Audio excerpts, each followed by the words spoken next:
ओम शांति। 8 नवंबर 2024 के ईश्वरीय महावाक्य। पहले सुनते हैं आज की मुरली से होमवर्क। बाबा ने कहा, तुम ये राजयोग की पढ़ाई पढ़ते हो राजाई के लिए। यह है तुम्हारी नई पढ़ाई। बहुत बहुत आज्ञाकारी मीठा होकर चलना है। देह अहंकार में नहीं आना है। बाप का बच्चा बनकर फिर कोई भी भूल नहीं करनी है। माया की बॉक्सिंग में बहुत बहुत खबरदार रहना है। अपने वचनों में ताकत भरने के लिए आत्म अभिमानी रहने का अभ्यास करना है। स्मृति रहे, बाप का सिखलाया हुआ हम सुना रहे हैं तो उसमें जौहर भरेगा। और अब सुनते हैं महावाक्यों को विस्तार से। मुरली का सार। मीठे बच्चे, तुम ये राजयोग की पढ़ाई पढ़ते हो राजाई के लिए। यह है तुम्हारी नई पढ़ाई। प्रश्न, इस पढ़ाई में कई बच्चे चलते चलते फेल क्यों हो जाते हैं? उत्तर, क्योंकि इस पढ़ाई में माया के साथ बॉक्सिंग है। माया की बॉक्सिंग में बुद्धि को बहुत कड़ी चोट लग जाती है। चोट लगने का कारण बाप से सच्चे नहीं हैं। सच्चे बच्चे सदा सेफ रहते हैं। ओम शांति। ये तो सब बच्चों को निश्चय होगा कि हम आत्माओं को परमात्मा बाप पढ़ाते हैं। 5000 वर्ष बाद एक ही बार बेहद का बाप आकर बेहद के बच्चों को पढ़ाते हैं। कोई नया आदमी यह बातें सुने तो समझ ना सके। रूहानी बाप रूहानी बच्चे क्या होते हैं ये भी समझ नहीं सकेंगे। तुम बच्चे जानते हो हम सभी ब्रदर्स हैं। वह हमारा बाप भी है, टीचर भी है, सुप्रीम गुरु भी है। तुम बच्चों को यह जरूर ऑटोमेटिकली याद रहेगा। यहाँ बैठे समझते होंगे सभी आत्माओं का एक ही रूहानी बाप है। सभी आत्माएं उसको ही याद करती हैं। कोई भी धर्म का हो, सभी मनुष्य मात्र याद जरूर करते हैं। बाप ने समझाया है आत्मा तो सब में है ना। अब बाप कहते हैं देह के सब धर्म छोड़ अपने को आत्मा समझो। अभी तुम आत्मा यहाँ पाठ बजा रही हो। कैसा पाठ बजाती हो वह भी समझाया गया है। बच्चे भी नंबरवार पुरुषार्थ अनुसार ही समझते हैं। तुम राजयोगी हो ना। पढ़ाने वाले सब योगी ही होते हैं। पढ़ाने वाले टीचर के साथ योग जरूर रखना पड़ता है। एम ऑब्जेक्ट का भी मालूम रहता है। इस पढ़ाई से हम फलाना बनेंगे। यह पढ़ाई तो एक ही है। इनको कहा जाता है राजाओं का राजा बनने की पढ़ाई। राजयोग है ना। राजाई प्राप्त करने के लिए बाप से योग। और कोई मनुष्य यह राजयोग कभी सिखला ना सके। तुमको कोई मनुष्य नहीं सिखलाते हैं। परमात्मा तुम आत्माओं को सिखलाते हैं। तुम फिर औरों को सिखलाते हो। तुम भी अपने को आत्मा समझो। हम आत्माओं को बाप सिखलाते हैं। यह याद ना रहने से जौहर नहीं भरता है। इसलिए बहुतों की बुद्धि में नहीं बैठता है।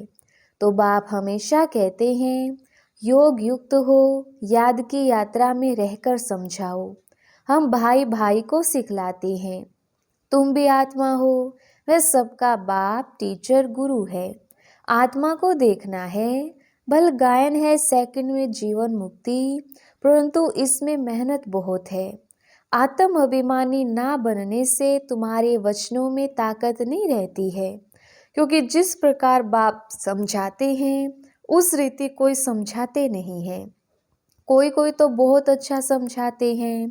कौन कांटा है और कौन फूल है मालूम तो सब पड़ता है।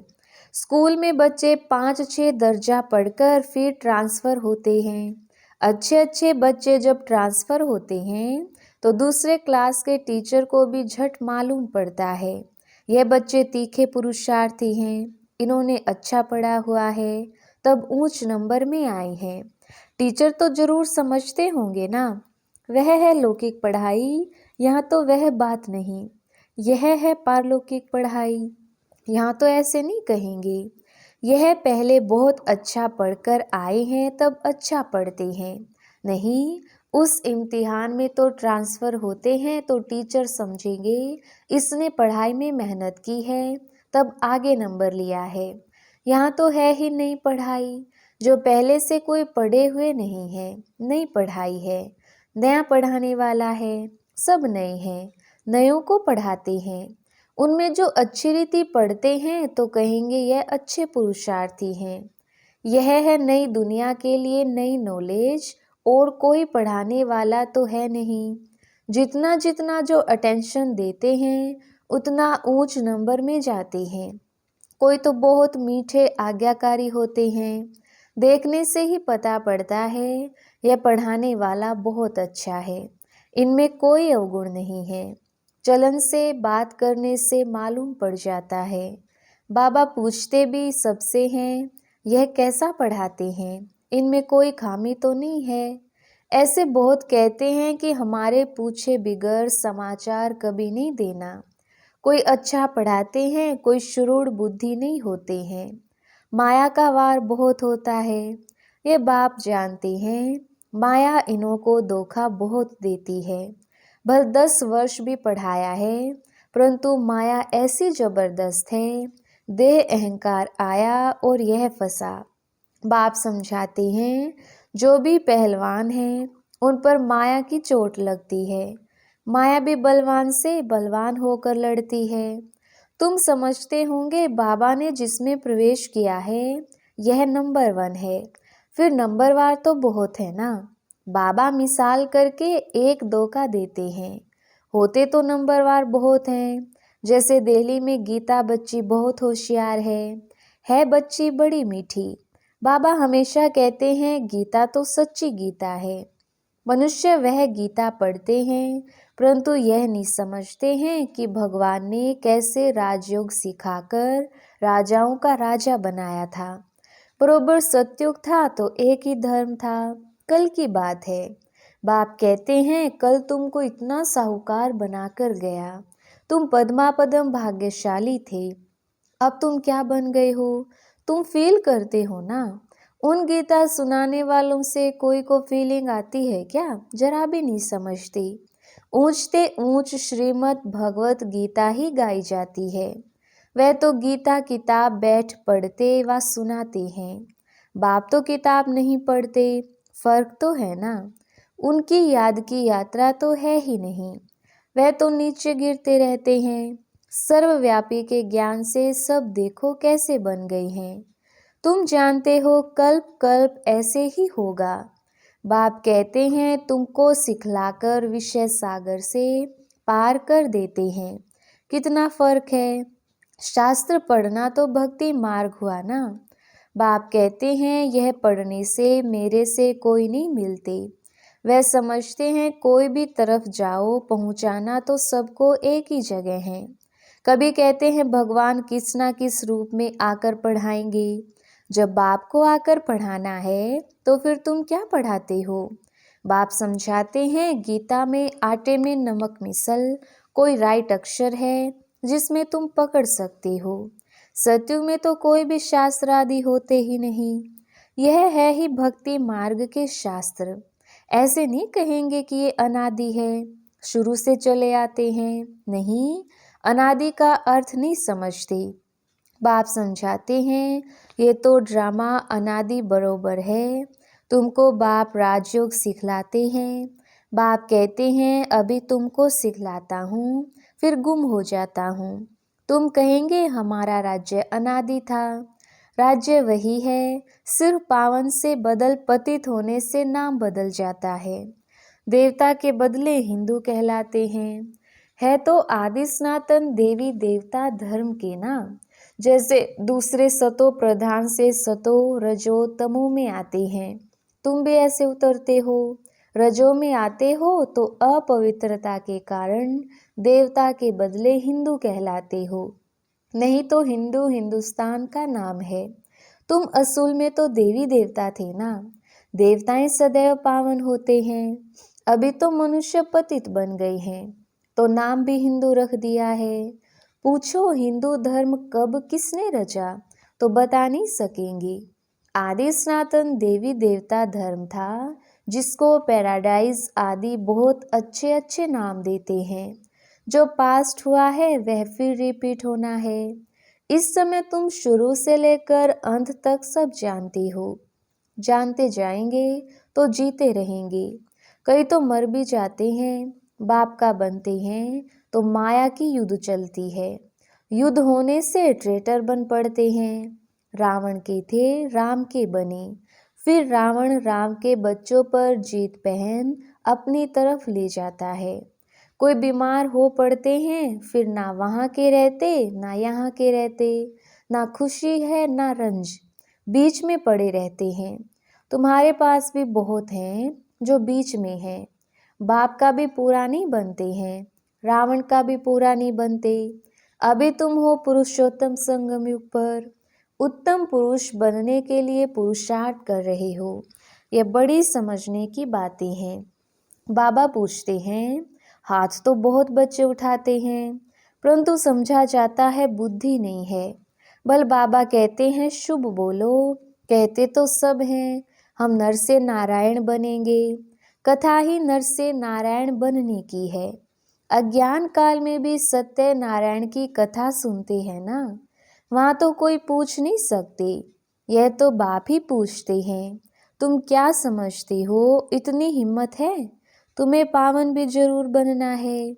कोई आते हैं तो पूछा जाता है, इस जन्म में कोई पाप कर्म तो नहीं किए हैं? जन्म जन्मांतर के पापी तो हो ही। इस जन्म के पाप बता दो तो हल्के हो जाएंगे, नहीं तो दिल अंदर खाता रहेगा।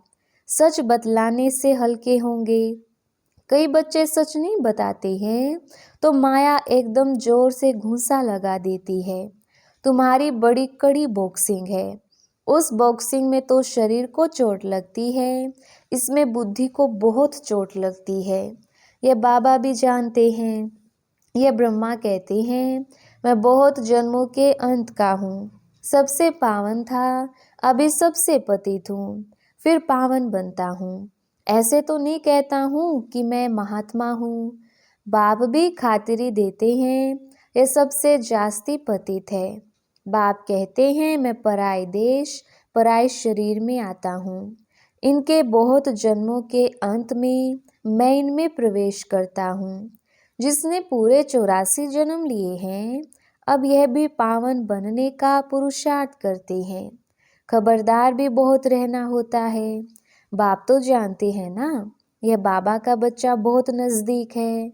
यह तो बाप से जुदा कभी हो नहीं सकता। ख्याल भी नहीं आ सकता कि छोड़कर जाऊं। एकदम हमारे बाजू में बैठा है। मेरा तो बाबा है ना, मेरे घर में बैठा है। बाबा जानते हैं, हंसी कुड़ी भी करते हैं। बाबा आज हमको स्नान तो कराओ, भोजन तो खिलाओ। मैं छोटा बच्चा हूँ, बहुत प्रकार से बाबा को याद करता हूँ। तुम बच्चों को समझाता हूँ, ऐसे ऐसे याद करो। बाबा आप तो बहुत मीठे हो, एकदम हमको विश्व का मालिक बना देते हो। यह बात और किसकी बुद्धि में हो ना सके। बाप सबको रिफ्रेश करते रहते हैं। सब पुरुषार्थ तो करते हैं, परंतु चलन भी ऐसी हो ना। भूल हो जाए तो झट लिखना चाहिए, बाबा हमसे यह भूल हो जाती है। कोई कोई लिखते भी हैं, बाबा हमसे यह भूल हुई, माफ़ करना। हमारा बच्चा बनकर फिर भूल करने से 100 गुना वृद्धि हो जाती है। माया से हारते हैं तो फिर वही के वही बन जाते हैं। बहुत हारते हैं। यह बड़ी बॉक्सिंग है। राम और रावण की लड़ाई है। दिखाते भी हैं बंदर सेनाली। ये सब बच्चों का खेल बना हुआ है। जैसे छोटे बच्चे बेसमझ होते हैं ना, बाप भी कहते हैं यह तो इन्हों की पाई पैसे की बुद्धि है। कहते हैं हर एक ईश्वर का रूप है, तो हर एक ईश्वर बन क्रिएट भी करते हैं, पालना करते हैं, फिर विनाश भी कर देते। अब ईश्वर कोई का विनाश थोड़ी करते हैं। यह तो कितनी अज्ञानता है। इसलिए कहा जाता है गुड़ियों की पूजा करते रहते हैं। वंडर है मनुष्यों की बुद्धि क्या हो जाती है, कितना खर्चा करते हैं। बाप उल्हाना देते हैं, हम तुमको इतना बड़ा बना कर गया, तुमने क्या किया? तुम भी जानते हो हम सो देवता थे, फिर चक्र लगाते हैं, अभी हम ब्राह्मण बने हैं, फिर हम सो देवता बनेंगे। यह तो बुद्धि में बैठा हुआ है ना। यहाँ बैठते हो तो बुद्धि में यह नॉलेज रहनी चाहिए। बाप भी नॉलेजफुल है ना, रहते भल शांति धाम में है, फिर भी उनको नॉलेजफुल कहा जाता है। तुम्हारी भी आत्मा में सारी नॉलेज रहती है ना। कहते हैं इस ज्ञान से तो हमारी आँख खुल गई है। बाप तुमको ज्ञान के चक्षु देते हैं। आत्मा को सृष्टि के आदि मध्य अंत का पता पड़ गया है। चक्र फिरता रहता है। ब्राह्मणों को ही स्वदर्शन चक्र मिलता है। देवताओं को पढ़ाने वाला कोई होता नहीं, उनको शिक्षा की दरकार नहीं। पढ़ना तो तुमको है, जो फिर तुम देवता बनते हो। अब बाप बैठ यह नई नई बातें समझाते हैं। यह नई पढ़ाई पढ़कर तुम ऊंच बनते हो। First so last, last so first, यह पढ़ाई है ना। अभी तुम समझते हो बाबा हर कल्प आकर पतित से पावन बनाते हैं, फिर यह नॉलेज खलास हो जाएगी। अच्छा, मीठे मीठे सिकिल दे बच्चों प्रति माता पिता बाप दादा का याद प्यार और गुड मॉर्निंग। रूहानी बाप की रूहानी बच्चों को नमस्ते। हम रूहानी बच्चों की रूहानी बाप दादा को याद प्यार गुड मॉर्निंग और नमस्ते जी। धारणा के लिए मुख्य सार। पहला पॉइंट, बहुत बहुत आज्ञाकारी मीठा होकर चलना है। देह अहंकार में नहीं आना है। बाप का बच्चा बनकर फिर कोई भी भूल नहीं करनी है। माया की बॉक्सिंग में बहुत बहुत खबरदार रहना है। दूसरा पॉइंट, अपने वचनों में ताकत भरने के लिए आत्म अभिमानी रहने का अभ्यास करना है। स्मृति रहे, बाप का सिखलाया हुआ हम सुना रहे हैं तो उसमें जोहर भरेगा। वरदान, अविनाशी नशे में रहे, रूहानी मजे और मौज का अनुभव करने वाले ब्राह्मण सो फरिश्ता भव। विस्तार, आप ब्राह्मण सो फरिश्ते देवताओं से भी ऊंचे हो। देवताई जीवन में बाप का ज्ञान इमर्ज नहीं होगा, परमात्म मिलन का अनुभव भी नहीं होगा। इसलिए अभी सदा यह नशा रहे कि हम देवताओं से भी ऊंच ब्राह्मण सो फरिश्ता हैं। यह अविनाशी नशा ही रूहानी मजे और मौज का अनुभव कराने वाला है। अगर नशा सदा नहीं रहेगा तो कभी मजे में रहेंगे, कभी मूंझेंगे।